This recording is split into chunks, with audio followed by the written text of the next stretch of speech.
3600 Seconds is back, and so are you. My name is Stevenson, and I'm your host.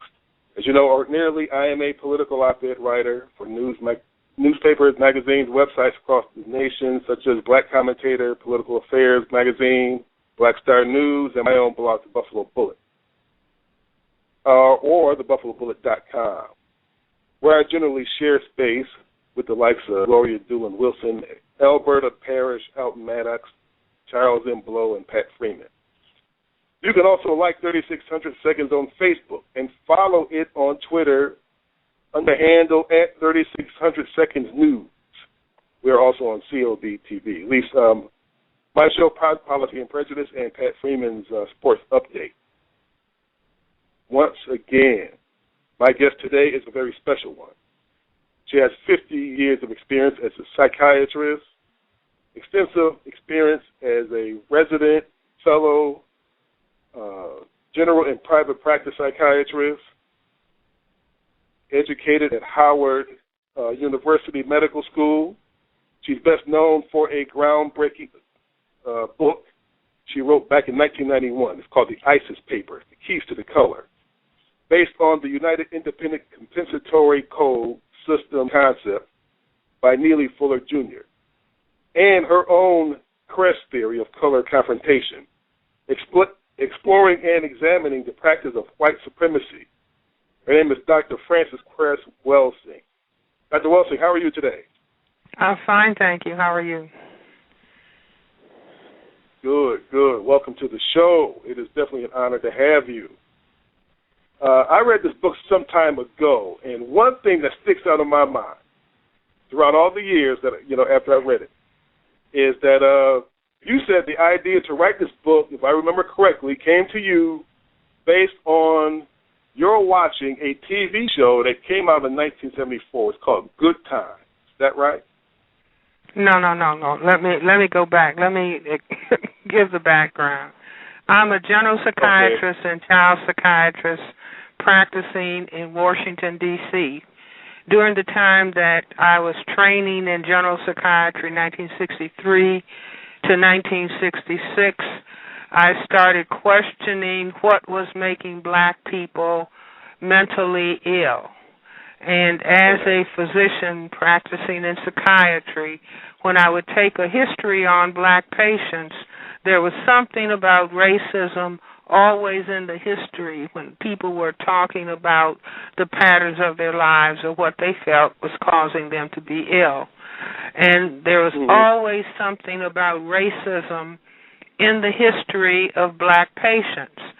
I used to think that racism was related to economic interactions between people, and I gave that up. And as a physician, because you are required to help people get well, you really need to understand what it is that you are talking about. And so I started looking beyond Marxian theory for what is racism. And fortunately, I met Neely Fuller Jr., a black man who was at that time a guard at the Bureau of Engraving, but he had been writing about racism since his time during the Korean War. And he started thinking and writing about racism as a total system structure for maintaining the power equation of white power over a relative non-white powerlessness. And he had written extensively about this in Racism Encompassing, the system of racism, white supremacy, encompassing all areas of people activity: economics, education, entertainment, labor, law, politics, religion, sex, and war, and covering patterns of thought, speech, and action. So as a psychiatrist, again, as a physician, I'm wondering, well, why would any people on planet Earth develop such a system? In other words, what was the causation? In medicine, we look for what's the etiology of some process. And so I started thinking about what was causing people who classify themselves as white to develop a system of racism, white supremacy that was local, national, and global. And so I would developed... Would it be safe to, I don't mean to cut you off, would it be safe to say that you feel that white people in many cases feel that they are I'm sorry, I'm not hearing all of your... Hello, I'm not hearing all of your question. Yeah. Okay. Would it be safe to say that white people view themselves as, they view us as their antithesis? I don't know. Is there something wrong in our connection? Hang on a second. Question was, would it be safe to say that white people in many cases view us as their antithesis? As what? Their antithesis, their opposite. I say people who classify themselves as white. See, I'm not. Their opposite. I don't know whose idea that is. I'm talking about my concept. Okay. All right. It's a very sharp concept. I was going to ask you about Neely Fuller. Anyway, and you already said that you already met him. See, I'm missing half of your question. I don't know what's going on. Your voice is going up and out and up and out. Really? Okay. Is it safe to say? I'll tell you what. If you do not understand white supremacy or racism, this is one of his quotes.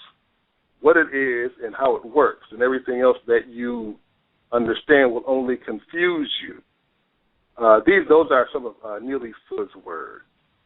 What do you think he meant by that? Exactly what he said.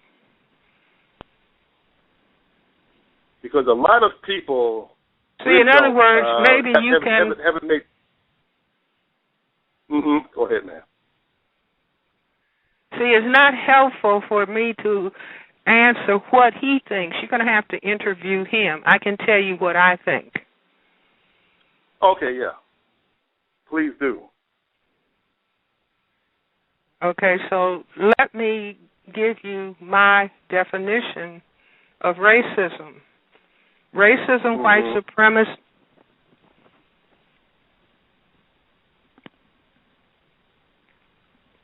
Yeah, hello? Yes. Yeah, okay. You explain your definition of racism? I'm giving my definition of racism, white supremacy. Okay. It's a local and global power system and dynamic, structured and maintained by persons who classify themselves as white, whether consciously or subconsciously determined, which consists of patterns of perception, logic, symbol formation, thought, speech, action, and emotional response, as conducted simultaneously in all areas of people activity: economics, education, entertainment, labor, law, politics, religion, sex, and war, for the ultimate purpose of white genetic survival and to prevent white genetic annihilation on planet Earth, a planet upon which the vast and overwhelming majority of people are classified as non-white, meaning black, brown, red, and yellow, by white-skinned people. And all of the non-white people are genetically dominant in terms of skin coloration compared to the genetic recessive white-skinned people. Now, that's my definition of racism, white supremacy, which explains why the people who classify themselves as white evolve such a system of power consciously and or subconsciously, because they are a tiny minority population on the planet. As I said, they are genetic recessive in terms of skin coloration, so they could potentially experience white genetic annihilation.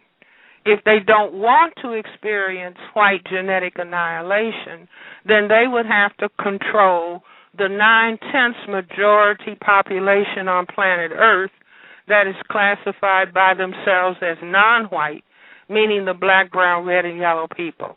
So if anyone is confused, doesn't have a background in formal genetics, President Obama is an example of white genetic annihilation. His mother was white. His father was a black man.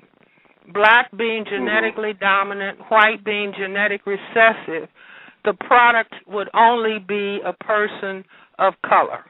So that is what genetic annihilation means. So it's people who classify themselves as white are the only people who can debate whether they are concerned about white genetic annihilation. I have talked to audiences of people who classify themselves as white and asked the question, do you want your children to be colored? Do you want your grandchildren to be colored? Do you want your great-grandchildren, great-great-great-great-grandchildren to be colored? I'm polite and they're polite. Their answer is no. And so I say this means, if you mean that, it means that your behavior construct on the planet is going to be such as to prevent white genetic annihilation, whether consciously and or subconsciously determined. Now, that's the only viable theory about racism, white supremacy on this planet. Nobody else has a one-paragraph definition analysis of why this troubling behavior exists. I see. Now, as I told you before the show, not a lot of blacks or black scholars or authors talk about studying white people from that standpoint. You know, they talk mostly about what whites have done to us. You go into history, they talk about what? You know, they talk about what whites have done to us, okay, you know, slavery or discrimination or lynchings, things like this. You go into history of white people, actually studying white people and why they do things, even going so far as to go to a genetic history. So this essentially is what you have done, and this is very different from what we know, even those of us who read a lot of these books are used to reading. You know, so I think it's very, you know, your studies have been very unique from that standpoint. Well, I would say yes, and it's not a question of an ego trip. See, as a physician, let's say physicians are interested in solving the problem of cancer, let's just say.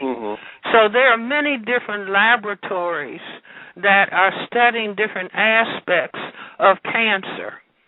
And so if Laboratory A has one theory about what cancer is or what a particular kind of cancer is, and Laboratory B studying the same thing has another thesis, the answer would be they're not going to be in an ego fight. The question is who has the information or the level of understanding to solve the problem. See, we're confronted with people all over, you know, this country has split in half following the Trayvon Martin murder by George Zimmerman, where a person who classifies himself as white, even though he's Hispanic, he classifies himself as white. That means he wants to be white. So he thinks like people who want to be white. And so this person killed a black man, a young black man, a teenager. He tracked him like he was tracking an animal. He had a gun. He shot and killed him. The jury ended up with not guilty, made up of people who classify themselves as white. It's my understanding that the one person who was Hispanic even classified herself as white. So and she doesn't. I've seen her. She doesn't look at white at all. Well, she doesn't look that way to you. See, it's not a question. There are many Hispanics who are dark-skinned, but they classify themselves as white because they want to be white. So if you want to be white, you have to think like white people. Yeah. If you want to be accepted as white. She's referring to juror B29, who had yet to give her real name, even though she allowed her face to be shown on national TV. But George, I go look at George and still say he's white. You know, I can see, okay, I see some brown in him, but, you know, he still pretty much looks white. In other words, this lady looked like... How do you classify yourself in a system of racism that begins to determine how you think? The classification means something. Right. It's just like when black people call themselves the N-word. That means something. It means they have very little respect for themselves, whether they understand it or not, because of what that word means. But I wanted to go forward and say that the case represents the quintessential issues involved in the system of racism. White supremacy has to be able to kill black men at will. Anytime a white person says, I'm afraid, I can feel justified in killing a black person, especially a black man, because it is men who can impose sexual intercourse, whether it's a white slave master or whether it's a yellow person, so-called, or any shade of person. Only men can impose sexual intercourse. Females cannot impose sexual intercourse. And so if a group of people are concerned about their genetic survival, they have to be concerned about the male persons in the group that they are fearful of. And that's why black men during a major period in black history were lynched and castrated. There's no black history of black men tampering with the genitals of white men. No history whatsoever. Because black men consciously and or subconsciously do not have to be fearful of recessive genetic material in terms of skin coloration. But if white I noticed one dichotomy, okay?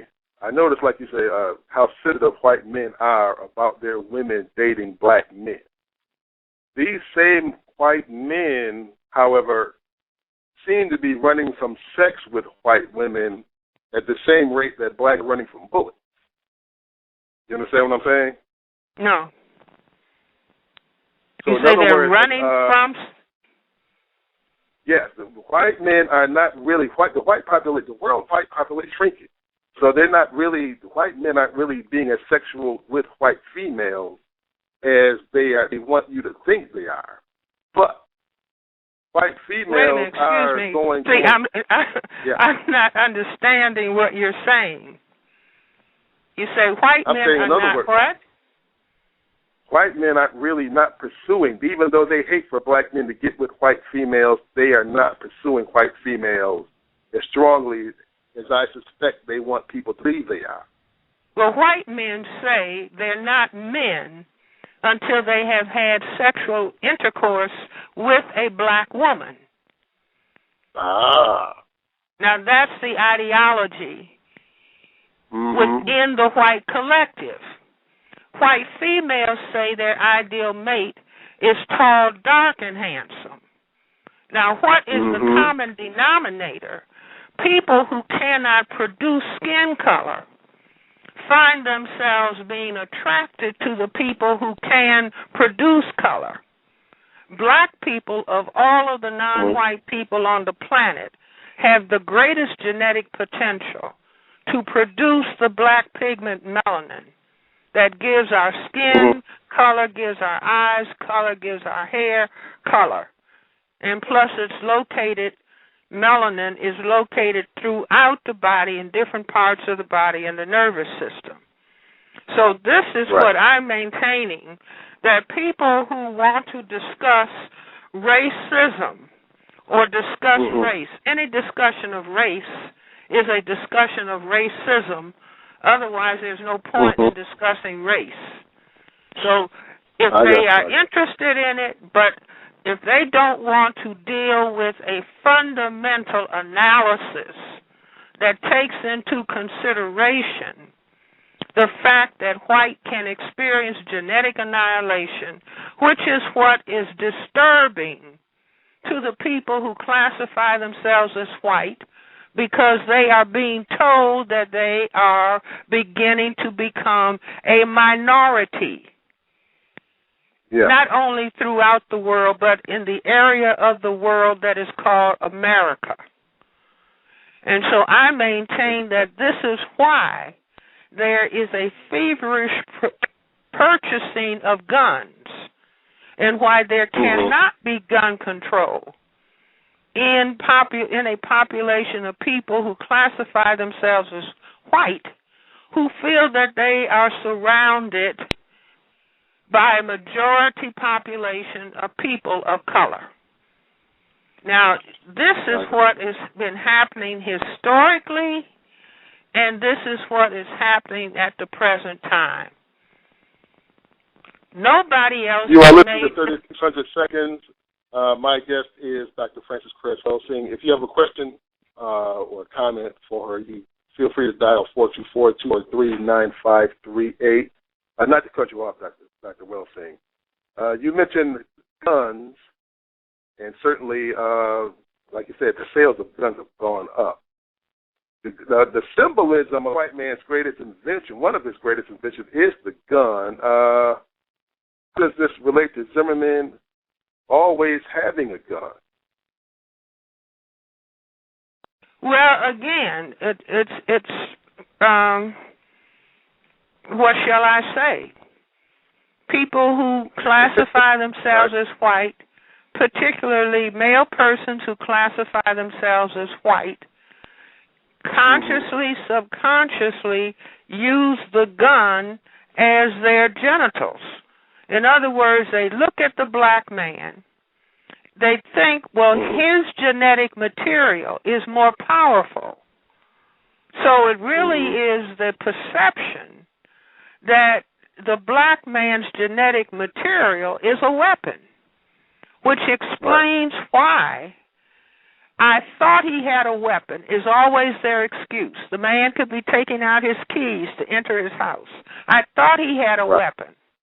Well, consciously and probably much of it is subconscious.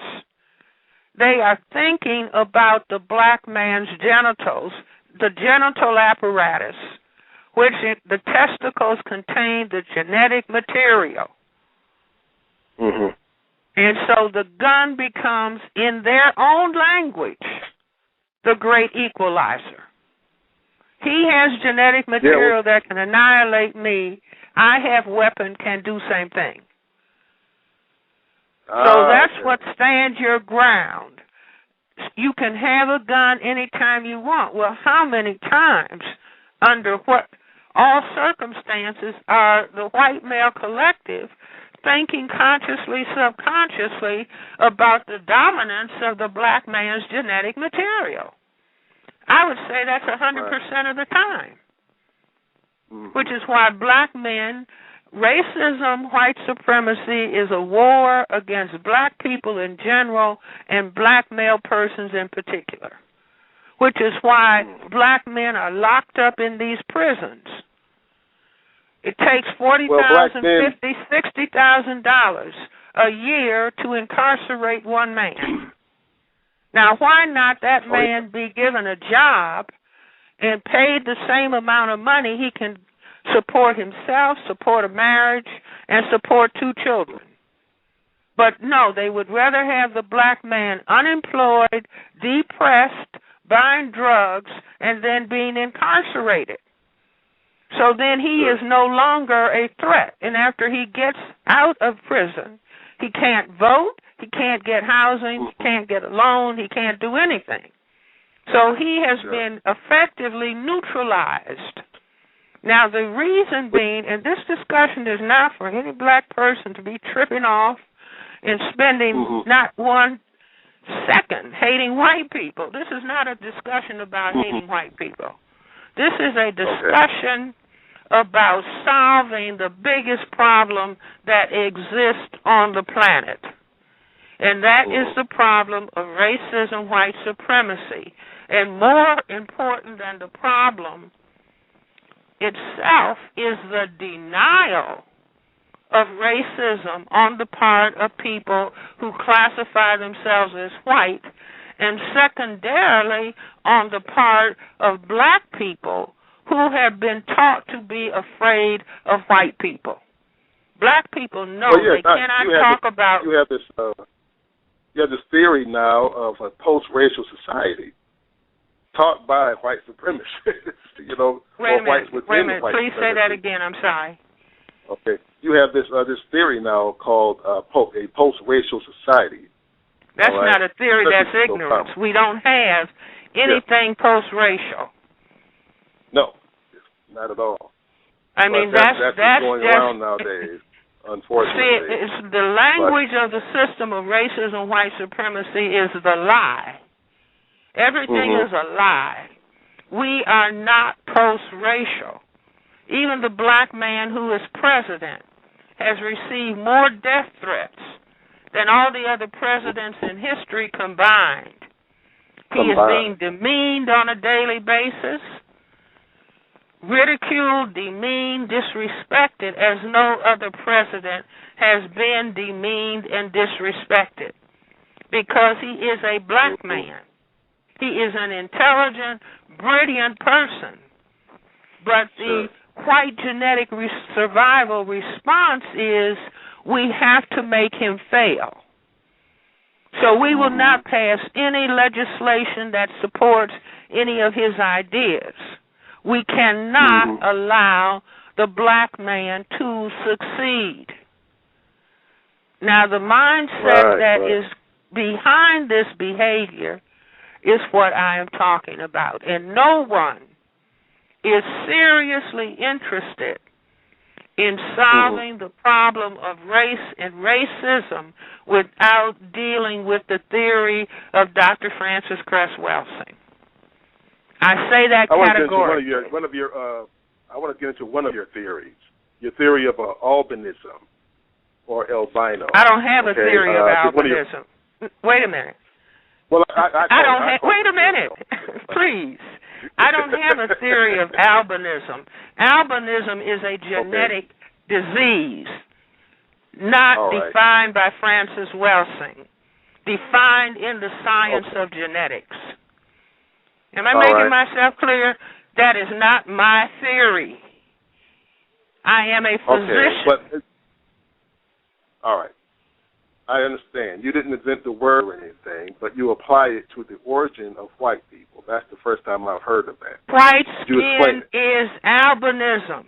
The definition of albinism is the inability for cells in our skin called melanocytes to produce melanin because of the deficiency of the enzyme tyrosinase. Now, this is not Francis Welsing's theory. Okay. Very interesting concept because based on what I remember reading in your book, you said that this developed first in Africa among some African tribes, and of course these people, as they got older, were cast out. And as they went up, I didn't say tribes. I may have said African people. Or African people, African people. I mean, in other words, all people who produce pigment might have a genetic mutation to albinism. I have theorized that the albino mutants that were produced in Africa, because black people are the first people, you know that, right? They're the mothers and fathers of everybody on the planet, including white people. Black people are the only people who can produce all of the colors. So if you go from the blackest black to a mutation to albinism, and you mix the two, you get all of the colors in the middle. So I theorize because... Go ahead. Where should I start? You said you theorize because... I theorize that the albinos that were produced on the continent of Africa thousands of years ago, if they were chased out of Africa, they would go directly north to Europe.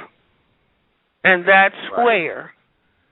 That's basically considered the home of the people who classify themselves as white. Yes.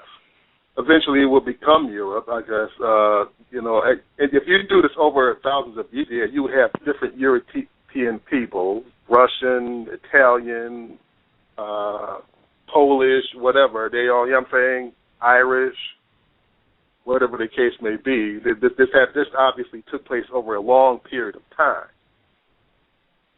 Okay?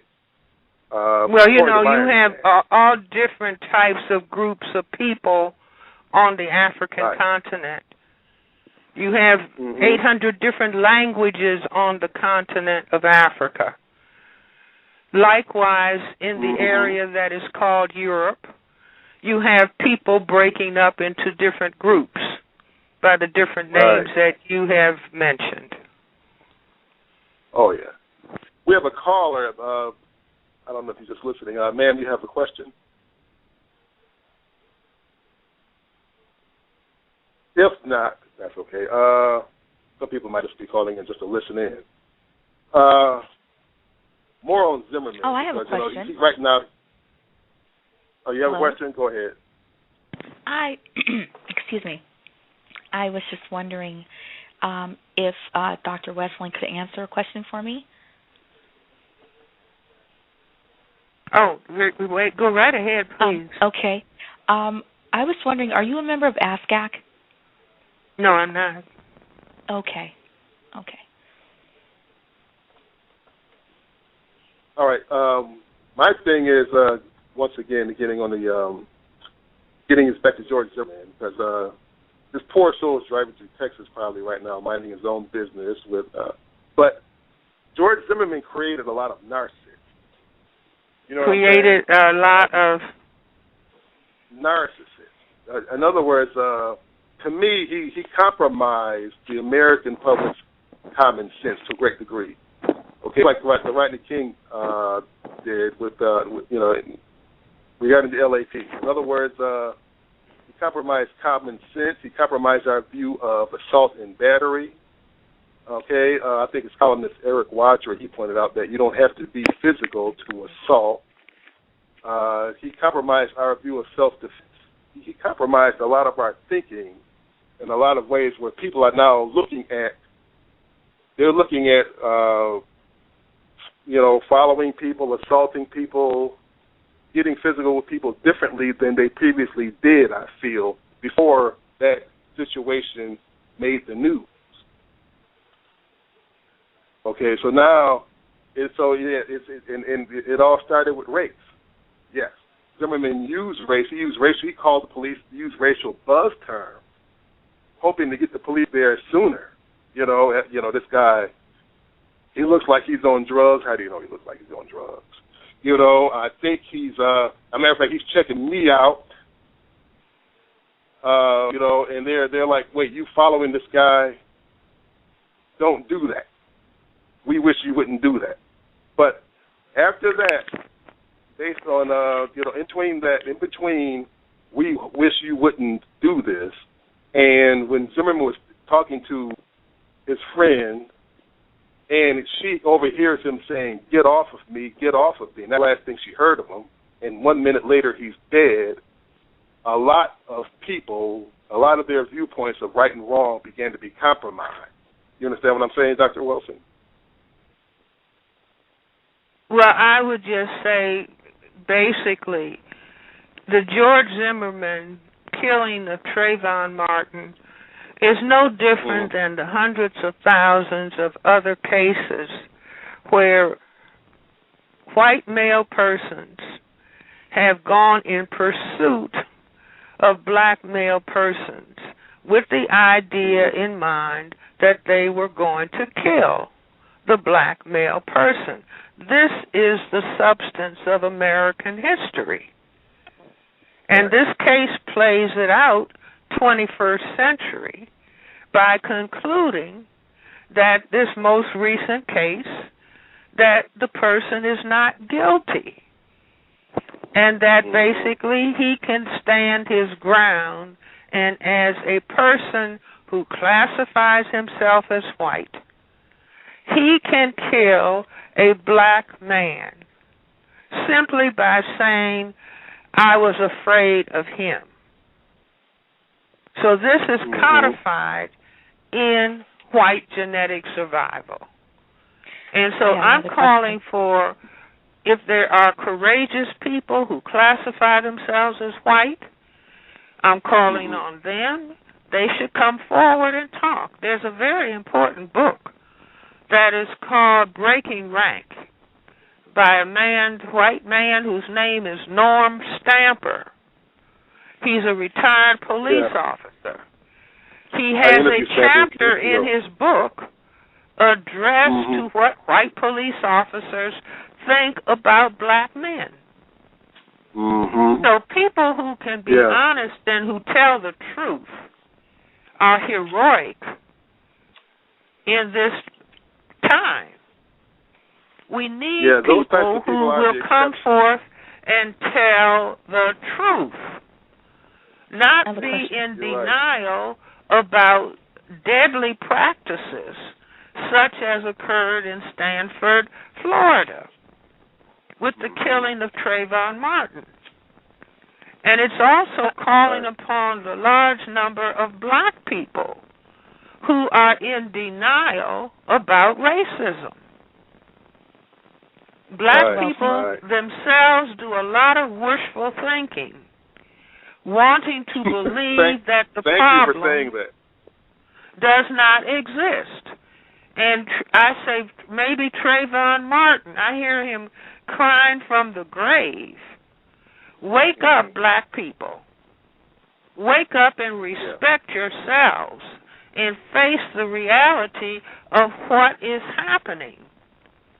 The first black attorney general, the brilliant man Eric Holder, he asked the question several years ago, are we a nation of cowards being unable to talk about racism?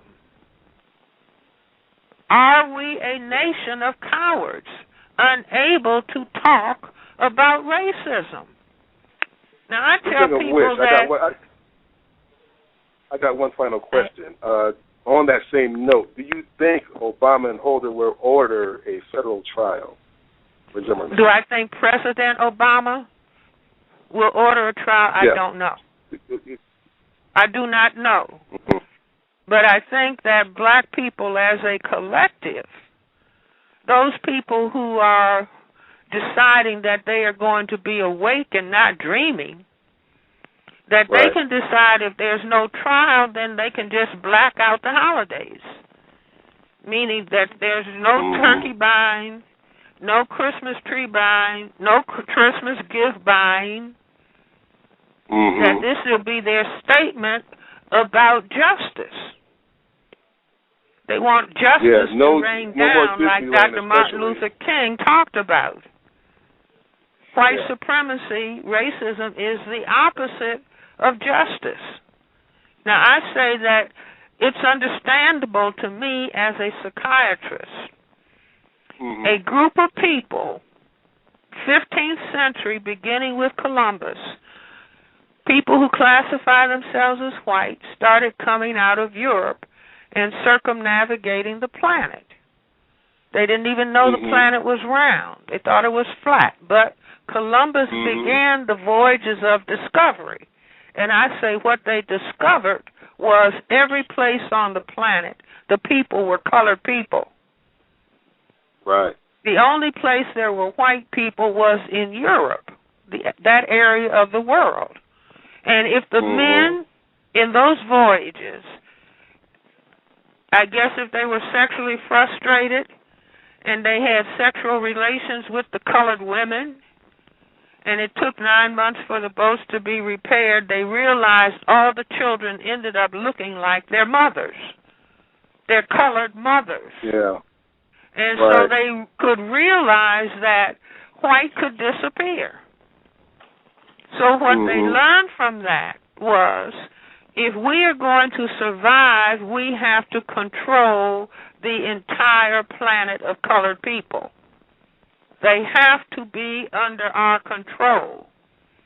And that's Neely Fuller's equation of white power over a relative non-white powerlessness. We have to kill them or motivate them to kill each other and kill themselves. Thank you for coming on the show. We're going to have to cut this short. I hope to have you on in the future. This has been very informative. And I commend you for having a very important discussion. This is the most important discussion that any people in this part of the world can be talking about at this time. Oh, yeah. Thank you all for listening to 3600 Seconds. My name is Chris Stevenson. Stay tuned next week. Have a safe week.